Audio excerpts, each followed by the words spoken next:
You think you know someone, you think everyone looks perfect, but if you dig a little deeper, you might be dead wrong.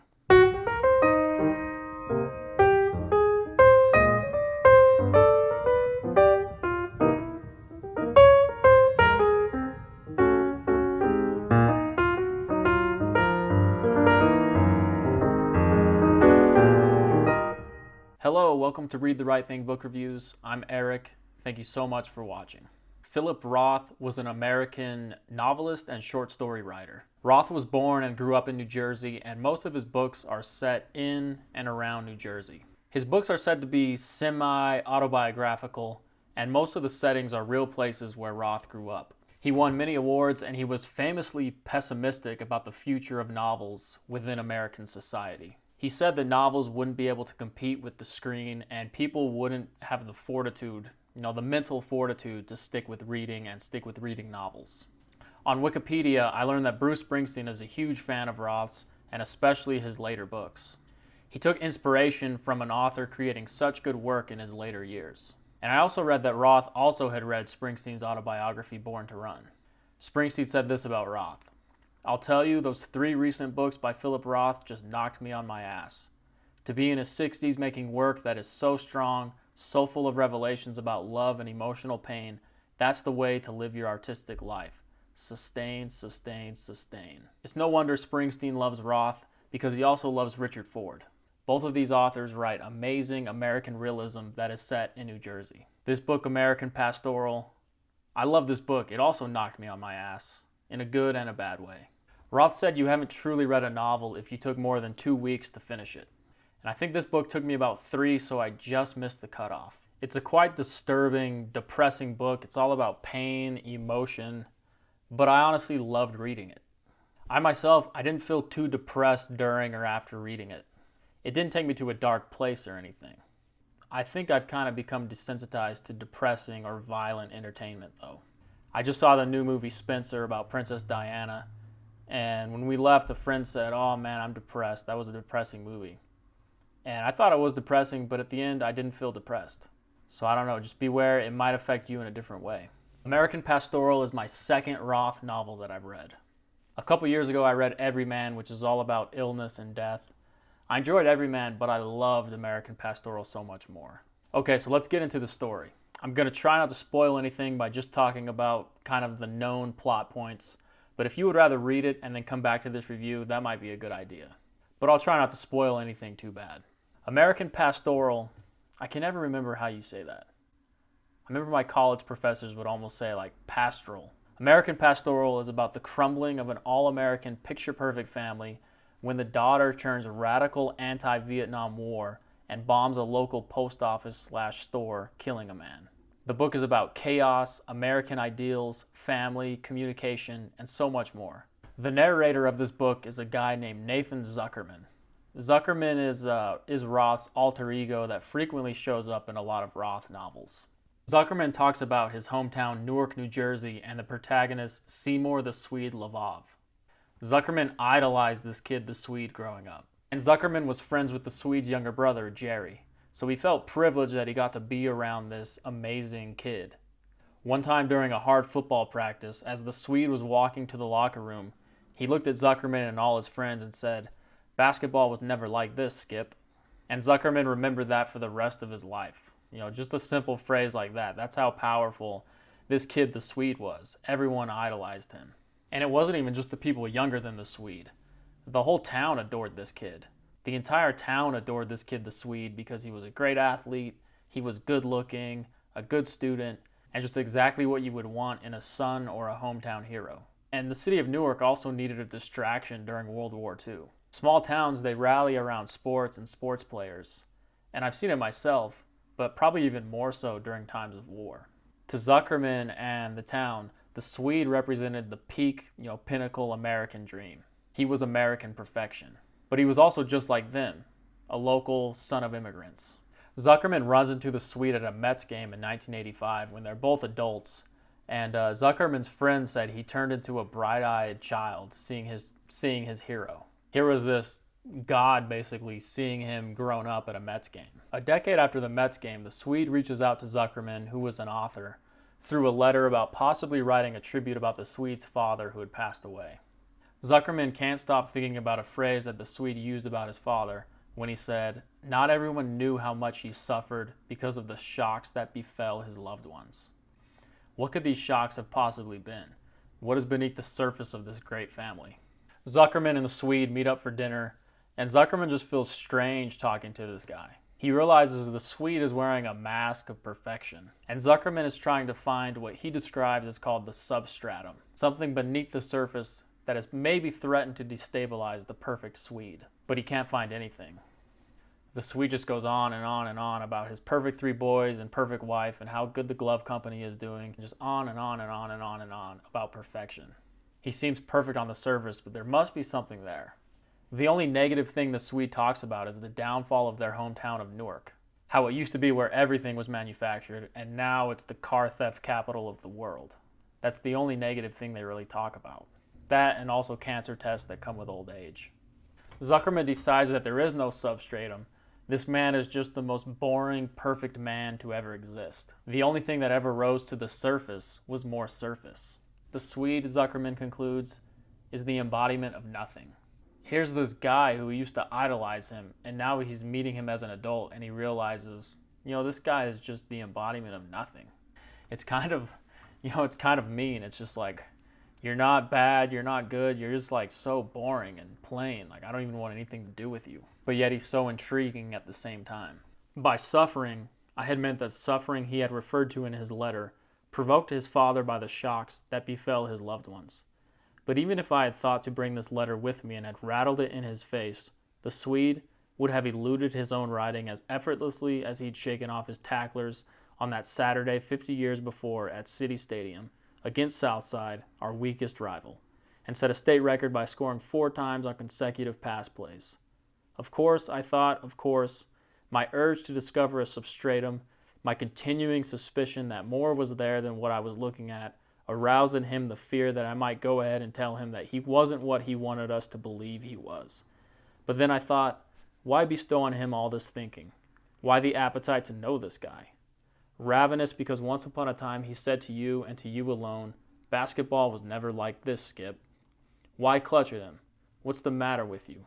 There's nothing here but what you're looking at. He's all about being looked at. He always was. He is not faking all this virginity. You're craving depths that don't exist. This guy is the embodiment of nothing. I was wrong, never more mistaken about anyone in my life. You think you know someone, you think everyone looks perfect, but if you dig a little deeper, you might be dead wrong. Zuckerman then goes to his 45th high school reunion, where everyone is waxing poetic about the past, and Jerry tells Zuckerman that the Swede has died. From that moment on, Zuckerman reconstructs the Swede's disastrous downfall from a few key events and facts. So we're not getting this perspective from the Swede himself, we're getting the perspective from Zuckerman. Can we trust this narrator with the Swede story? You never know, but I think you can. I mean, he's probably telling it to the best of his ability. I also think there's a reason Zuckerman is telling the story and not someone closer to the family. I think Roth is making a comment on the overall judgmental nature of Americans. From the Mets game to the dinner to the reunion, and now this retelling of the Swede's life, everyone assumes and makes judgments about others. The telling of the story is so grand and vast. Zuckerman bounces between childhood to teenage to college to older life quite frequently, it seems like. The book is very ambitious in that the plot is so vast, covering so much time. But Roth controls this story very well. Everything feels exactly where it should be. I always felt present in the story. Every moment felt necessary. An interesting thing to look at with this book is communication and the difficulty that people have with communicating thoughts and feelings. The Swede's daughter Mary, who causes all of the Swede's problems, she has a stutter when she gets older. She sees a therapist and she tries to fix the stutter, but she never does while she lives at home with the Swede. It's difficult for her to express her thoughts and difficult for others to give her the time or space to even express them. You think maybe she took to bombing places because that's the only way she felt she could express herself. When she tried to express her ideas, she stuttered, and then others wouldn't give her time. There's also kind of this funny side story where Jerry tries to profess his love for a girl by making her a coat of hamster skins. This coat ended up being a stiff, stinking mess because Jerry messed up the tanning process. Now you have to remember the Lvovs, they come from glove makers and leather tanners. And Jerry and the Swede's father was almost more disappointed in how he tanned the hide than anything else. Another attempt at communication gone wrong. So the Swede represents the American dream. He's the son of Jewish immigrants, a great athlete, good-looking guy. He marries Miss New Jersey, and he takes over his father's glove factory. While everything seems great on the surface, he's really doomed and imperfect.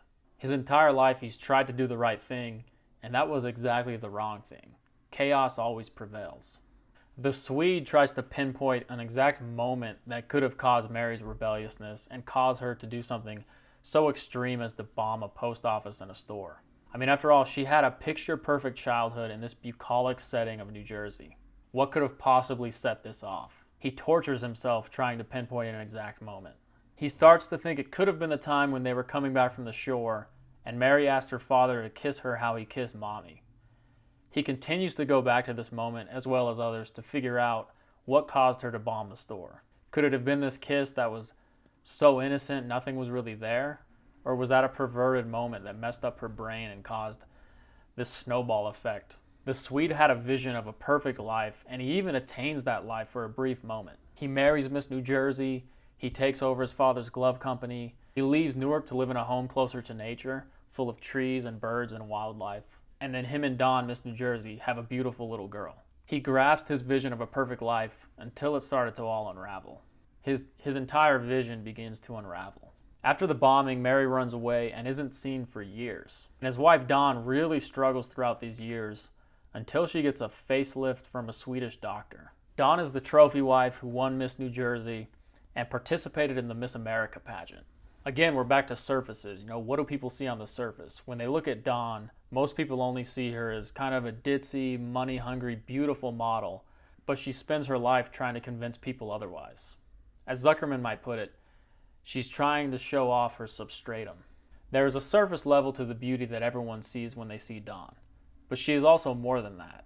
She only started competing in pageants because her father couldn't work and her family needed the money to send her brother to college. Or at least that's what she says. She was also more than just this beauty queen. She raised steer and ran a cattle business. But I find it interesting that even to turn her life around, she buys into the service level beauty by getting a facelift and, in her words, a new lease on life.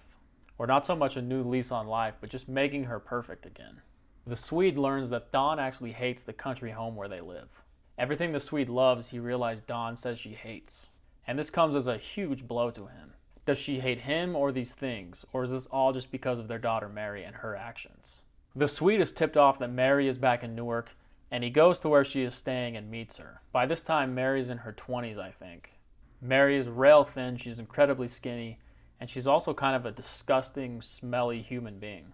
The Swede learns she bombed and killed 3 other people, and she was also raped twice, before turning into what's called a Jain, which is short for a practicer of Jainism, which means her life goal is to do no harm to anything or any organism.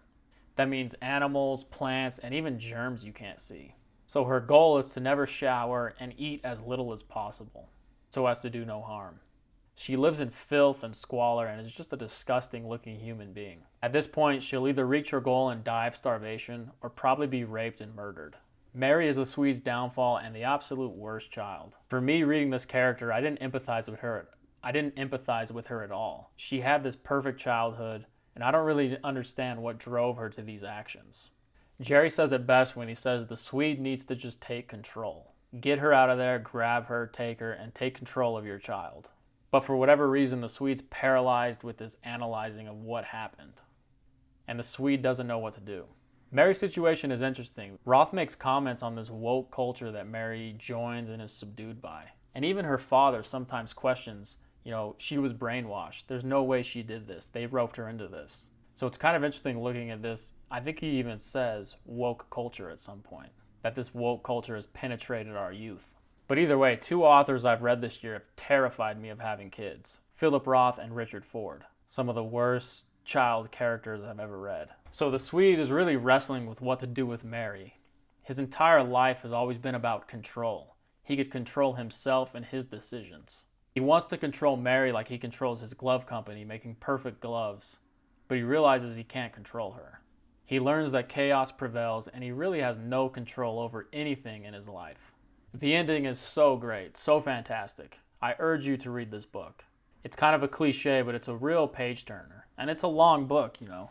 The way Roth uses this family of different generations to show immigrant versus American beliefs and the American vision is really outstanding. The ending ends with a dinner party at the Swede's house, and I won't spoil everything, but the Swede's parents are there, and there are two other couples at this dinner party. And they have this argument about this pornographic film Deep Throat with Linda Lovelace. If you haven't heard about this film, it was really one of the most popular pornographic films probably ever. The younger couples had seen this movie, and this movie became more mainstream throughout America, and it was shown in a lot of different theaters, not just the seedy adult theaters. The Swede's father, Lou, cannot believe this. He can't believe that anyone would subject themselves to watching this pornographic film. He marks the film as the decline of American values and morals. While the younger couples, they take a more laid-back approach. They're a little more hands-off. They think like, oh, well, you can't stop everyone from seeing it. Whereas Lou has a hard line of right and wrong. It just shows the differences in belief that generations and people have. The characters are so real and visceral, it feels like you've just experienced someone's entire existence. All the triumphs, trials, and pains. The main thing I've gotten from the books I've read this summer is that chaos always wins, and there's really nothing we can do about it. It's better to just accept that. And holy hell, I didn't even mention the character Rita Cohen. Rita Cohen is maybe the craziest, venomous, most perverted character I've ever read.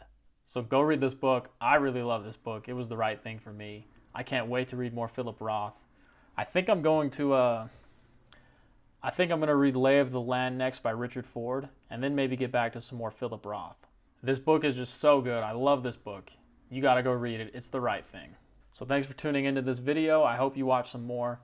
Let me know what you thought about this book in the comments. And as always, always read the right thing.